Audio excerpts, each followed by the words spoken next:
বিশেষ কর্মপরিকল্পনার মাধ্যমে এবার ভোগ ব্যয় বাড়ানোর বিভিন্ন উদ্যোগ নিয়েছে চীনা সরকার। আসছে নতুন নতুন খাতে বিনিয়োগ।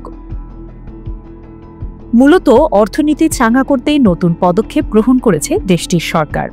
এর মধ্যে বহুতল ভবনে অতিরিক্ত লিফট স্থাপন, শিশুদের চিকিৎসা ক্লিনিকের সময়সীমা বাড়ানো এবং ক্যাম্পিংয়ের জন্য বিদেশি বিনিয়োগ উৎসাহিত করা সহ নানা পরিকল্পনা অন্তর্ভুক্ত। এর প্রকাশের সম্ভাবনার খবরেই গত 14 মার্চ চীনের প্রধান শেয়ার বাজার সূচক 2% বেশি বেড়ে যায়। অর্থনীতিবিদদের মতে, চীন যদি সরকার ঘোষিত 5% প্রবৃদ্ধির লক্ষ্য অর্জন করতে চায়, তবে মোট প্রবৃদ্ধির 60% বেশি আসতে হবে ভোগ ব্যয় থেকে। 2024 সালে এই খাতের অবদান ছিল 45% কম। ভোক্তারা বছরটি কিছুটা ইতিবাচকভাবে শুরু করেছেন। গত জানুয়ারি ও ফেব্রুয়ারিতে খুচরা বিক্রি আগের বছরের তুলনায় 4% বেড়েছে, যদিও এটি এখনও মহামারীর আগের ধারা থেকে অনেক পিছিয়ে। বসন্ত উৎসবের 8 দিনে 18 কোটি 70 লাখ মানুষ সিনেমা দেখেছে, যেখানে মূল আকর্ষণ ছিল বাইরের খরচ। তবে চীনা পরিবারগুলোর আত্মবিশ্বাস এখনও পুরোপুরি ফিরে আসেনি।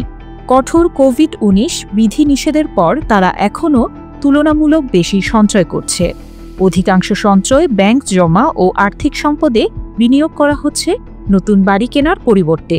এই প্রবণতা ভোগ ব্যয় কমিয়ে দিচ্ছে এবং দীর্ঘমেয়াদী স্থবিরতা তৈরি করছে। চীনের প্রধানমন্ত্রী লি চিয়াং গত 5 মার্চ পার্লামেন্টে দেয়া বার্ষিক ভাষণে জোরালোভাবে ভোগ ব্যয় বৃদ্ধিকে সর্বোচ্চ অগ্রাধিকার হিসেবে উল্লেখ করেছেন। সরকার পুরনো গাড়ি, গৃহস্থালী সামগ্রী ও গ্যাজেট বদলে নতুন কেনার জন্য ভর্তুকি দ্বিগুণ করেছে। পাশাপাশি স্বাস্থ্য বীমার জন্য সরকারি সহায়তা বাড়ানো এবং গ্রাম ও শহরের কর্মহীনদের মাসিক পেনশন 123 ইউয়ান থেকে 143 ইউয়ানে উন্নীত করা হয়েছে। তবে 2% জিডিপি সমান এই অর্থনৈতিক উদ্দীপনা প্রত্যাশিত মাত্রার চেয়ে কম। সরকার 3টি প্রধান উপায়ে ব্যয় বাড়ানোর চেষ্টা করছেন। তা হচ্ছে আয় বৃদ্ধি, সঞ্চয়ের প্রবণতা কমানো ও আয়ের পুনর্বণ্টন। এছাড়া কর্মীদের অবকাশকালীন ছুটি নেওয়ার নিয়ম কঠোরভাবে বাস্তবায়নের নির্দেশ দেওয়া হয়েছে, যাতে তারা বেশি সময় ভোগ করতে পারে। এবার আসি চীনা সরকারের এই পথে সফলতা কতটা। এই পরিকল্পনায় কিছু উদ্ভট ও অস্পষ্ট বিষয় রয়েছে। উদাহরণস্বরূপ, কৃত্রিম বুদ্ধিমত্তার মাধ্যমে ভোগ ব্যয় কিভাবে বাড়বে তা স্পষ্ট করা হয়নি। শিল্পীদের জন্য একক অনুমোদন ব্যবস্থা চালু করলেও বাস্তবায়ন প্রক্রিয়া অনিশ্চিত।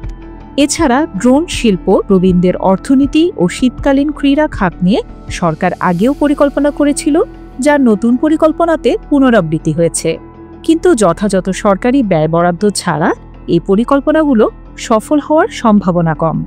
বিশ্বের দ্বিতীয় বৃহত্তম অর্থনীতিতে উৎপাদন অনেক বেশি, কিন্তু ভোগ ব্যয় বাড়ানোর প্রচেষ্টাগুলো বারবার ব্যর্থ হচ্ছে।